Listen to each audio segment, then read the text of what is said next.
FTP நேயர்களுக்கு வணக்கம். இன்று நம்மோடு சிறப்பு நேர்காணலுக்காக இணைந்திருக்கிறார் திமுகவின் நட்சத்திர பேச்சாளர் குடியாத்தம் குமரன் அவர்கள். சார் வணக்கம். வணக்கம். தாவேகா தலைவர் விஜய்க்கு எதிராக அவருடைய மனைவி சமீபத்துல விவாகரத்து நோட்டீஸ் அனுப்பியதை பரவலா பேசு பொருளானது. அவர் ஏதோ ஒரு நடிகையோடு தொடர்புல இருக்கிறாருன்னு பலரும் சொன்னாங்க. அதற்கு திமுக தான் காரணம்னு கூட தாவேகாவினர் பலரும் திமுக மீது குற்றச்சாட்டு வச்சாங்க. இப்போ நேற்றைய தினம் விஜய் அவர்கள் த்ரிஷாவோடு ஏஜிஎஸ் ஒரு குடும்ப திருமண நிகழ்வுல கலந்திருக்கிறாரு. இது எப்படி சார் பாக்குறது? என்ன சொல்ல வராங்கன்னு புரிஞ்சுக்கிறது? ஏங்க, அவன் கண்ட கூட சுத்துவான், அதுக்கு திமுக காரணமா? நான் திமுக அவனுக்கு ஒரு வண்டி பிடிச்சி ஏற்றி அனுப்புறாங்களா? கூட்டின்னு போடா, இவ கூட போய் இன்னைக்கு போய் கல்யாணத்துக்கு போ, அன்னைக்கு நைட்டு அங்க ரூம்ல தங்கு, ஜல்சா பண்ணு, தண்ணியை போடு, பொண்ணு கூட ஜல்சா பண்ண அமைச்சு வைக்கிற வழியா திமுக? இல்ல இவன் எவ்வளவு கூட போறதோ இவ்வளவு கூட இவ்வளவு அமைச்சிட்டு விளக்குப்பிடி வழியா திமுக? அவன் ஒரு பொம்பளை போருக்கு குடிகாரன், கண்ட கூட சுத்துவான். அவன் சுத்துறது இப்போ அதிகமா யாரு கூடன்னா அவங்க மனைவி திருமதி சங்கீதா ஒரு நடிகையோட தொடர்புல எங்க வீட்டுக்காரர் இருக்காரு, குடும்ப செலவு பணம் கொடுக்கறது இல்ல, விவாகரத்து வேணும்னு கேட்டாங்க. ஒரு நடிகையோட தொடர்பு பண்றது யாரு? ஓப்பனா சொல்லிட்டு போவோம், இதுல போய் என்னங்குது? அது திரிஷாதான். பல நடிகைகள் இருக்கும், பல பெண்களோட அவனுக்கு தொடர்பு உண்டு. அவங்க ஒரு பொம்பளை பொறுக்கி குடிகாரன், அது ஊரஞ்ச விஷயம். ஆனா குறிப்பிட்டு அவங்க மனைவி சங்கீதா யார சொல்றாங்க? சொல்றது திரிஷாவை. நம்ம எஃப்டிபி சேனல்ல பல முறை அதை பேசிட்டோம். இன்னைக்கு எந்த சேனல் ஓபன் பண்ணாலும் சோசியல் மீடியா பக்கம் போனா அவ சினிமால நடிச்சு அந்த பொம்பளை திரிஷா அவளே அறக்கேள்விதான். அவ சினிமாவில் நடிச்சு பிரபலம் ஆனாலோ இல்லையோ, இவனும் அவளும் ஜோடி போட்டு சுத்ததான் பிரபலமாகுது. எவ்வளவோ அரசியல் விஷயங்குது பேசுறது. தேர்தல் நெருங்குது. இது இன்னொரு 4-5 நாள்ல தேர்தல் அறிவிக்க போறாங்க. ஒட்டுமொத்த இந்தியாவே தமிழக தேர்தலை எதிர்நோக்கிட்டு இருக்கு. ஏன்னா இங்க பிஜேபி அதிமுக அடிமையாக்கிட்டு இந்த திராவிட மண்ண ஆரிய மண்ணை மாத்த முயற்சி பண்ணிட்டு இருக்கான். டோட்டல் இந்தியாவே இன்னைக்கு தமிழ்நாடுடைய எலெக்ஷனுடைய கலப்பணி ரிசல்ட் எப்படி இருக்கும்னு பேசிட்டு இருக்காங்க. ஆனா இந்த நேரத்தை நம்ம என்ன பேசினுக்கிறோம்? ஒரு ஒழுக்கங்கட்ட ஒரு நடிகை திரிஷா பத்தியும், ஒரு ஒழுக்கங்கட்ட ஒரு பொறுக்கி புறம்போக்கு பையன் குடிகாரன் விஜய் பத்தி பேசினுக்கிறோம். இன்னைக்கு என்ன மேட்ரு? அவன் என்ன இப்போ இவன் இவ கூட சுத்தி நிற்கிறான்றது எல்லாரும் பேசுறதுதான். பாரதிய ஜனதா கட்சியினுடைய தலைவர் திரு நயினார் நாகேந்திரனே சொல்லிட்டாரு. என்ன சொன்னாரு? 1000 தான் அவர் எங்களுக்கு எதிர்கட்சியா இருந்தாலும், கொள்கை ரீதியா எங்களுக்கு எதிரியா இருந்தாலும், நயினார் நாகேந்திரன் என்ன சொல்றது, ஓரளவுக்கு எங்களுக்கு எதிரியா இருந்தா கூட ஒரு சில விஷயம் இருந்தாலும் கொஞ்சம் பார்த்து பேசுவார். இப்ப பிஜேபி இருக்கிறதுனால அவர் தாரமரா பேசுறாரு. ஆனா திரிஷா விட்டு முதல்ல விஜய் வெளியே வரட்டோம்னார். யாரு? நயினார் நாகேந்திரன், தமிழக பாஜக தலைவர். பனையூர் பங்களால இருந்து வெளியே வரட்டும்னு சொன்னது ஒரு பக்கம், திரிஷால இருந்து வெளியே வரட்டோம்ட்டார். உடனே எல்லாரும் நயினார் நாகேந்திரனை இதை வச்சு நம்ம டேமேஜ் பண்ணிடலாம்னு சொல்லி திரிஷாவை பத்தினி ஆகிட்டாங்க. நான் அப்பவே சொன்னேன், நயினார் நாகேந்திரன் இந்த விஷயத்துல எதிரியா இருந்தாலும், கொள்கை ரீதியா எதிரியா இருந்தாலும், எதனா ஒரு உண்மை பேசினா ஏத்துக்கணும். நயினார் நாகேந்திரன் சொந்த கரெக்ட் தான். இப்ப அவங்க பொண்டாட்டியே சொல்லிச்சே, சங்கீதா நடிகையோட தொடர்புன்னு சொல்லிட்டு அதோட நித்தனா பரவாயில்லைங்க. ஒரு நடிகையோட தொடர்புன்னு சொல்லிட்டு அதுக்கு அடுத்து இந்த இன்சு கொடுப்பாங்க, குறிப்பு கொடுப்பாங்க. இந்த குவிஸ் ப்ரோக்ராம் எல்லாம் இது இல்ல, அங்க போனா ஒரு குறிப்பு கொடுப்பாங்க. என்ன சொல்றது, ஒரு குறிப்பு கொடுப்பாங்க. ஒரு குறிப்பும் கொடுத்துட்டாங்க. என்னன்னு கேட்டா அந்த நடிகை அடிக்கடி நேத்து கூட ஒரு படம் ஒண்ணு சமூக வலைத்தளம் வெளியிட்டாங்கன்னா, யாரு அது? திரிஷாதான். அது திரிஷாதான், அது வேற யாரும் இல்ல. இப்ப என்னன்னு கேட்டா உடனே அவன் கட்சிக்காரன் தாவேக்காரெல்லாம் என்ன பண்ணான்? ஆஹா, இது திமுகனுடைய சதின்ட்டான். இது எப்படி கொண்டு போறான் பாருங்க. திமுக குடும்பத்துக்கும் விஜய் பொண்டாட்டிக்கும் ஒரு மிகப்பெரிய நெருக்கம் இருக்கான். சரி, அவன் சொன்ன மாதிரி ஒரு பழக்க வழக்கம் இருக்கலாம். இவங்க சொல்லிதான் விஜய் பொண்டாட்டி சங்கீதா கோர்ட்ல போய் எனக்கு விவாகரத்து வேணும், அவ்வளவு முக்கியம், ஒரு நடிகையோடு பல ஆண்டுகளாக தொடர்பு இருக்கிறாரு, 2011 நாங்க குடும்ப ரீதியா கண்டிச்சிட்ட போது அந்த நடிகையோடு தொடர்பு நாங்க துண்டிச்சுக்கிறேன்னு சொன்னாரு. ஆனா அதுக்கு பிறகுதான் தொடர்பே அதிகமாச்சு. 2 பேரும் ஒன்னா போறாங்க, ஒன்னா வராங்க, ஒன்னா சுத்துறாங்க. எனக்கு பிசிக்கலி டார்ச்சர் கொடுக்குறாரு, மென்டலி டார்ச்சர் கொடுக்குறாரு. என்னோட எந்த விதமான உறவு கிடையாது, என்னோட தாம்பத்திய உறவு கிடையாது, கணவன் மனைவிக்கு இருக்கிற எந்த உறவும் கிடையாது, என் நிழல் கூட ஒரு மீது படக்கூடாது, எனக்கு பயங்கரமா டார்ச்சர் கொடுத்து மன ரீதியா தொல்லை, உடல் ரீதியா தொல்லைன்றாங்க. தண்ணியை போட்டு அடிச்சிருக்கலாம். எனக்கு வந்த தகவல், ஒரு நாள் ஃபுல்லா குடிச்சிட்டு பாட்டில் எடுத்து மண்டமல் அடிச்சிருக்கான். இவ்வளவு தொல்லலாம் கொடுக்கறதுனால எனக்கு விவாகரத்து வேணும்னா அந்த அம்மா கோர்ட்டுக்கு போனாங்க. செங்கல்பட்டுடைய கோர்ட்டுக்கு போனாங்க. போய் எனக்கு டைவர்ஸ் ஒண்ணுன்னு கேட்டிருக்காங்க. எனக்கு டைவர்ஸ் ஒண்ணுன்னு கேட்டாங்க. இதை உடனே எல்லாமே திமுக.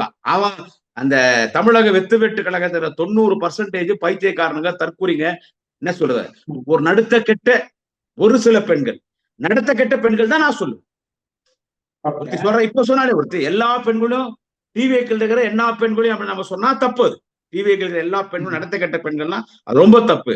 எவெல்லாம் யூடியூப்ல பேசுறது தப்பு இல்ல. விஜய் தான் எங்களுக்கு வேணும், விஜய் தான், அது அப்படி பேசின்னு போ. அது உன் கட்சிக்கு நீ அவன் பொறிக்கு பண்ண தலைவரா ஏத்துக்கணும், நீ அப்புறம் வருத்தப்படுவேன். தலைவரா ஏத்துக்கணும், பேசின்னு போ. அதை விட்டு என்ன பேசுறா, கொண்டாட்டி டைவர்ஸ் கொடுத்துட்டா என்ன, நாங்கெல்லாம் இல்ல, நாங்க எங்க தலைவர் விஜய்க்கு அக்காவும் இருப்போம், தங்கச்சியா இருப்போம், அது விருப்பப்பட்ட நாங்க பொண்டாட்டியாவும் இருப்போம்ன்றா.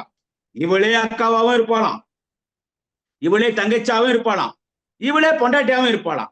இந்த எத்தனை பேர் எனக்கு என் புருஷனோட விஜய் தான் பிடிக்கும் சிச்சா கூலிதாஸ் போட்டு பக்கத்தே புருஷன் நிக்கிறான், குழந்தை நிக்குது. இன்னொருத்தி கல்யாணம் 22 வருஷம் ஆச்சு, நான் இன்னைக்கு இருந்தாலும் விஜய் தான் லவ் பண்றேன், விஜய்க்கு அப்பாவுக்கு தெரியும் நான் விஜய் கல்யாணம் பண்ணி ஒரு புள்ள பெத்துக்குவோன்றா. இன்னொருத்தி தாலியை கட்டி போட்டா. இப்படி இருக்கிற பெண்கள் நான் விஜய்க்கு முத்தம் கொடுப்போன்றா, ஐ லவ் விஜய்ன்றா. ஒருத்தி குழந்தை செத்தாலும் பரவாயில்ல, ஹாஸ்பிட்டல் விஜய் தான் எனக்கு வேணும்ன்றா. ஒருத்தி எக்ஸாம்ல ஃபைனலும் பரவாயில்ல, விஜய் தான் வேணும்ன்றா. விஜய் ஓட்டு பண்ணலாம், குடும்பத்துக்கு எல்லாரையும் ஸ்பெஷல் வச்சு சாவடி பண்றா. இப்படி ஒரு ஒழுக்கம் இன்னொத்தி சொல்றா பார். என்ன சார், கார்பரேஷன்ல வேலை செய்யறவங்க 10 பொண்டாட்டி வச்சுருக்காங்க, கார்பரேஷன் வேலை செய்யறது உனக்கு அவ்வளவு கேவலமாடி அடி. அப்படி பேசினாலே அவ்வளவு சொல்றேன், அது ஒரு தூய்மை பணி. எப்படி கடவுளுக்கு ஒரு பூசாரியை போய் அர்ச்சனை பண்றானோ, ஒரு ஐயர் அர்ச்சனை பண்றானோ, அதை விட புனிதமான பணி தூய்மை பணி. தூய்மை பணி பண்றவனே 10 பொண்டாட்டி வச்சிருக்கிறான், காவா பெறுகிறவன் 4 புருஷன் வச்சிருக்கிறான், இல்லாதப்பட்டவனே இந்த பக்கம் 4 சைட்ல வச்சுக்கிறான், அந்த பக்கம் 4 சைட்ல வச்சுக்கிறான். எங்க தலைவர் விஜய் கிட்ட பணம் எத்தனை வேணா வச்சுக்கணும், உங்களுக்கு என்னன்றான். இப்படிப்பட்ட கூட்டத்தை என்ன சொல்லுவீங்க? இப்படிப்பட்ட கூட்டத்தை நடத்த கட்ட பெண்கள், இந்த நடத்த கட்ட பெண்களை வச்சு இவனுங்க யூடியூப்ல என்ன பண்றானுங்க, இவனுங்க யூடியூப்ல இது திமுக தான் இது காரணம், எங்கெங்கயோ போறான். தலைவர் தளபதியினுடைய சகோதரி கலைஞருடைய மகள் மரியாதைக்குரிய அக்கா செல்வி கிட்ட போறான், ஒரு சில உதயநிதி போறான், இது திமுக தான் காரணம். திமுக சொல்லிதான் சங்கீதா போய், விஜய் பொண்டாட்டி சங்கீதா போய் டைவர்ஸ் குத்துச்சுன்னா, அப்ப உன் பொண்டாட்டியை உன்னால் அடைக்க வைக்க முடியலன்னா அப்புறம் நீ எங்கடா இந்த நாட்டுக்கு தலைவனா வருவ, முதலமைச்சர் வருவ? டே லோஃபர், ஜாடு மாடு பாடுகா லக்காடி பாடுஸ் பையா, டே களவாணி பேமானி பையா, எப்படா இந்த நாட்டுக்கு நீ முதலமைச்சர் வருவ? யாரடா நீ வழி நடத்துவ? எல்லாரும் என் சகோதரி என்ற சகோதரின்னு சொல்ற, அவை நடனா உனக்கு நான் அக்காவா இருப்பேன், தங்கச்சியா இருப்பேன், பொண்டாட்டியா இருப்போன்றா. உன் பொண்டாட்டியை உன்னால் அடக்க வைக்க முடியல, இன்னொருத்தர் சொல்லி எம்எல்ஏ போய் டைவர்ஸ் கொடுத்தா அப்ப என்ன ஒரு ஆம்பளை நாளை கட்டி 2 புள்ள பெற்றுல பக்கத்துல படுத்துக்கினேன். இப்ப அவளுக்கு திகிட்டு போயிட்டாளா? இப்ப அவ வேணுமான திரிஷா வேணுமா அவனுக்கு? அட்லீஸ்ட் இவ்வளவு பிரச்சனை ஓடிட்டு இருக்கு. ஒண்ணு நீ ஒரு விளக்கமாவது கொடுக்கணும். என்ன விளக்கம்? நீ ஒரு கட்சி ஆரம்பிச்சிட்ட, நீ ஒரு செலிபிரிட்டி, கண்டிப்பா விமர்சனம் வரும்.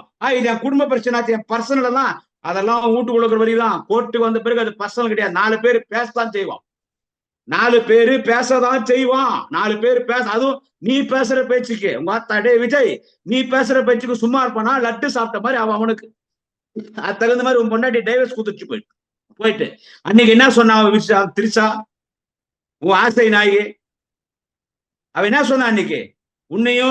உன்னையும் திரிஷாவின் தொடர்பு பத்தி பேசுற பிரச்சனை வரும்போது அவர் ட்விட்டர்ல ஒரு பதிவு போட்டா. எப்பவன்னா பாஜகவின் தலைவர் திரு நயினார் நாகேந்திரன் திரிஷா விட்டு விஜய் வெளியே வரணும்னு சொன்னா. அப்படி நயினார் நாகேந்திரன் சொன்னா அப்படி இல்ல, திரிஷா விட்டு விஜய் வெளியே வரணும். அப்ப என்ன சொல்லிச்சு அந்த அரை கேள்வி? அந்த தப்பி போட்ட மாங்காய் போட்ட மாதிரி இருக்கிறாள் திரிஷா. என்ன சொன்னா? அரசியல் ரீதியாக யாரோடு எனக்கு தொடர்பு இல்லைன்ட்டான். என்னது? அரசியல் ரீதியாக என்னோட யாரோடும் எனக்கு தொடர்பு இல்லை, எந்த அரசியல் கட்சியோடும் தொடர்பு இல்லை. சோ அரசியல் ரீதியா நான் விஜய் கூட தொடர்பு இல்லை. விஜயனுடைய தமிழக வெற்றி கழகம், திரிஷா வெற்றி கழகம் கூட எந்த தொடர்பு இல்லை. ஆனா விஜய் என்கின்ற ஒரு தனிப்பட்ட மனிதனோடு எனக்கும் அவனுக்கும் பலவிதமான தொடர்பு, உடல் ரீதியான தொடர்பு, காம தொடர்பு இருக்கிறத சொல்லாம சொல்லிட்டான். இப்ப என்ன சொல்லிக்கணும்? இவ்வளவு பிரச்சனை ஆயிடுச்சு இல்ல. அவன் பொண்டாட்டி விஜய் பொண்டாட்டி சங்கீதா அந்த சகோதரியே சொல்லிட்டாங்க ஒரு நடிகையோட தொடர்பு. அவ அடிக்கடி சமூக வலைத்தள படம் போடுறானாலே இது வந்தானே, திரிஷாவுக்கும் முத்தம் கொடுக்குறான், நான் இப்பவும் முத்தம் கொடுக்குறான், எல்லா படம் வருது இல்ல. இன்னைக்கு போட்டுக்கிறான் ஒரு பதிவு, பாத்துக்கிறா திரிஷா, இன்னைக்கு ஒரு பதிவு போட்டுக்கிறான். எது நடந்தாலும் இருவரும் ஒன்று சேர்ந்து எதிர்ப்போம், தன்னம்பிக்கையோட செயல்படுவோம். எவ்வளவு தைரியம் இருக்கும் அவளுக்கு. இவ்வளவு நடந்து இவ்வளவு பிரச்சனை நடந்துனுக்குது. இங்க போய் தஞ்சாவூர்ல பேசிட்டு வரான். இவ்வளவு நடந்து யாரு என்னடா என்னை பத்தி பேசுறது? ஆமாடா, நான் கண்ட கூட சுத்துவேன், அது கேட்கறது நீ யாருடான்னு சொல்லிட்டு இப்ப நீங்க தான் துவக்கத்துல சொன்னீங்க. அந்த ஏஜிஎஸ் கம்பெனி ஒரு மிகப்பெரிய தொழிலதிபர் தமிழ்நாட்டுல, ஆல் இண்டியா லெவல்ல cinema theatre, cinema company etcetera அவங்க எவ்வளவு மிகப்பெரிய தொழிலதிபர், தொழில் நிறுவனம். இவன் ஒரு கல்யாணத்துக்கு போனா சாதாரண போயிடுவானா, அந்த கல்யாணத்துக்கு அவன் போறான். கீர்த்தி சுரேஷ் கல்யாணத்துக்கு எப்படி இவன் தனி பிளைட்ல போனானோ, ஒரே கார்ல 2 பேர் வந்து இறங்குறாங்க.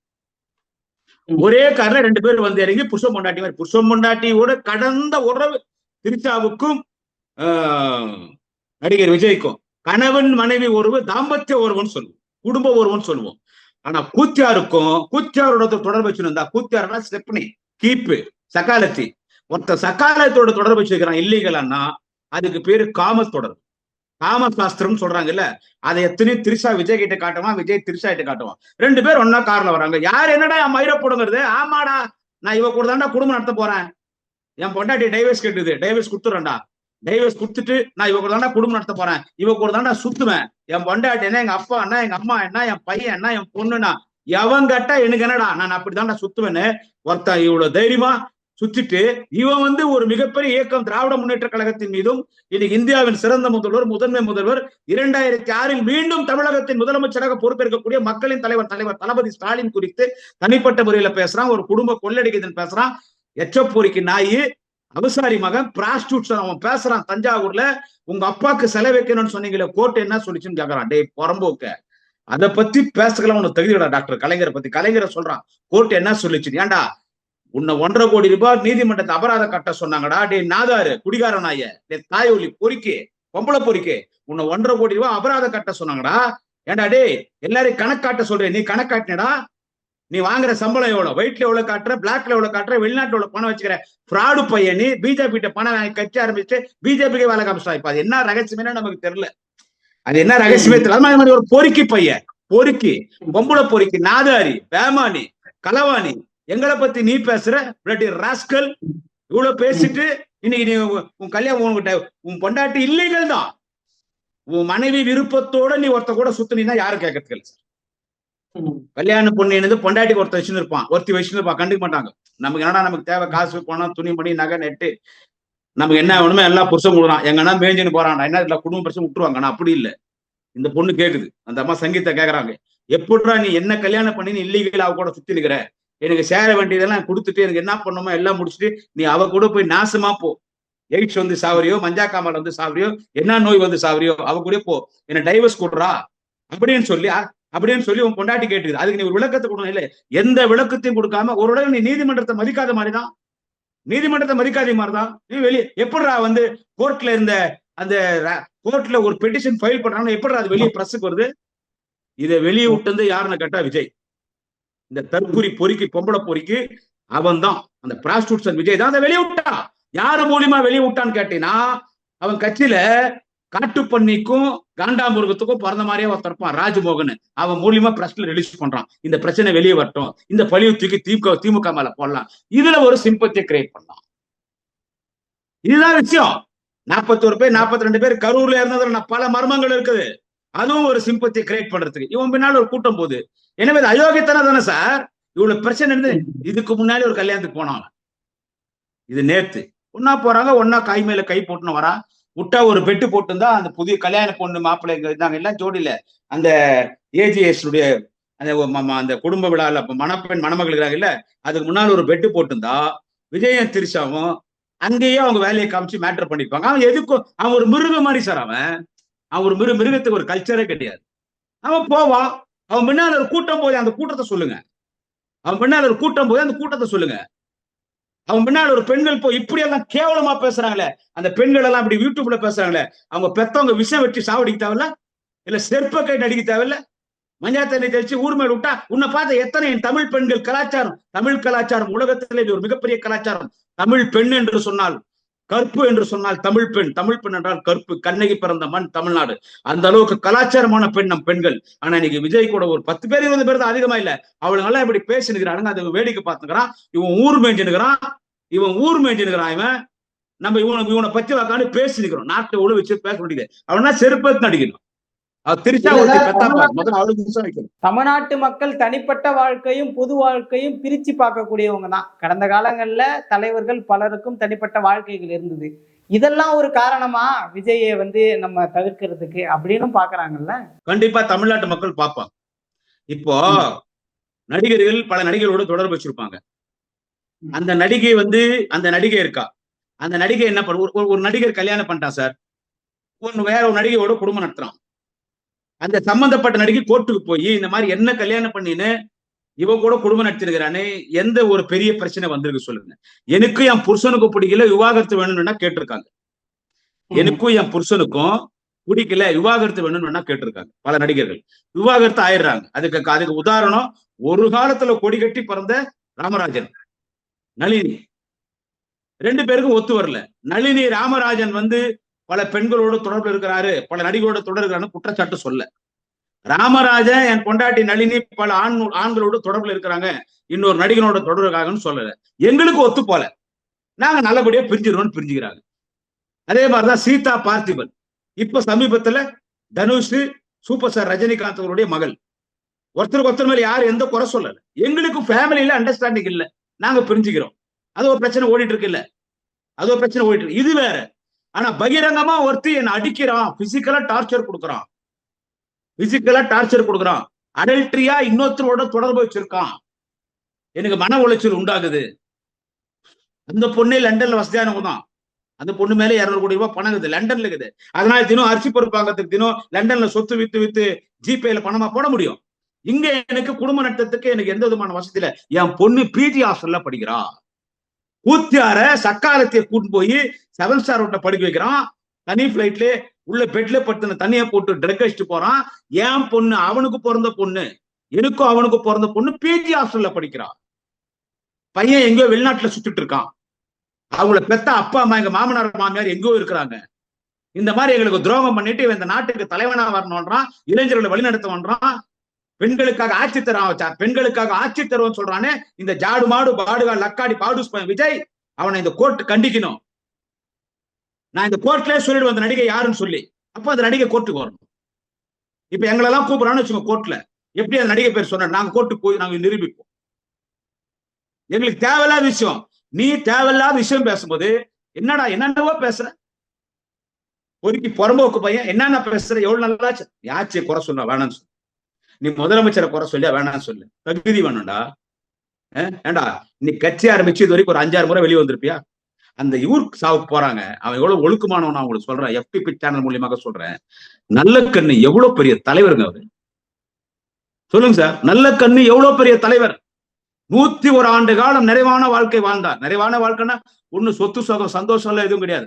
வாழுகிற காலம் எல்லாம் தொழிலாளர் வர்க்கத்திற்காக வாழ்ந்த ஒரு தலைவர் நல்லக்கண், தோழர் நல்லக்கண். நாங்க திருப்பூர் மீட்டிங் போறோங்க, 3rd கிளாஸ் நான் ஏசி தான், 3rd கிளாஸ் நான் ஏசி ரிசர்வ் பண்ணதான். அந்த 3 பெட்ரூம் இல்ல 3rd கிளாஸ் நான் ஏசி. அதுல திருப்பூருக்கு சென்னையில இருந்து பட்டிமன்றத்துக்கு போறோம். திருப்பூர் மாநகர செயலாளர், இப்போ சட்டமன்ற உறுப்பினர் திருப்பூர் செல்வராஜ் நடத்துறார், மாண்புமிகு அண்ணன் திருப்பூர் செல்வராஜ் நடத்துற ஒரு நிகழ்ச்சிக்கு போறோம். போனது யார் தெரியுமா? ஐயா வெற்றிகுண்டான், ஒரு மிகப்பெரிய பேச்சாளர், கேள்விப்பட்டிருப்பீங்க, ஆசான் ஐயா வெற்றிகுண்டான். இன்னைக்கு உயர்கல்வித்துறை அமைச்சரா இருக்கார் அண்ணன் கோவி செலியன், அவரு, உடையாத்த குமரன், நானு, சைதை சாதிக்கு, அக்கா புதுக்கோட்டை விஜயா, அண்ணன் ஈரோடு இறைவன், மறைந்த பேச்சாளர் ராஜம் ஜான், இப்படி நாங்க எல்லாரும் போறோம். ஆனா நாங்க போகும்போது திருப்பூர்ல போய் ட்ரெயின் இறங்க போது ஒரு பெரியவர் மேல, எங்க நல்லா கேளுங்க, 1st, 2nd, 3rd Appar கம்பார்ட்மெண்ட்ல, Appar ஷீட்ல படுத்து ஒரு பெரியவர் முள்ளமா இறங்குறாரு.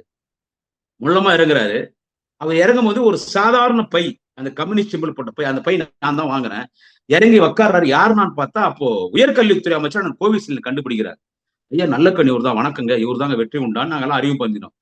சாதாரணமா பேசிட்டு கீழே இறங்குறாரு. 4 பேர் கொடி பிடிச்சு நிக்கிறாங்க, கோஷம் போடுறாங்க, கோஷம் போடாதீங்கன்றார். அங்கேயே உக்காந்துன்னு ரயில்வே ஸ்டேஷன்ல டீ சாப்பிட்டு, கார் இருந்தா கார் வேணா, ஆட்டோ வாங்கணும், ஆட்டோல போனா அவ்வளோ பெரிய தலைவர்.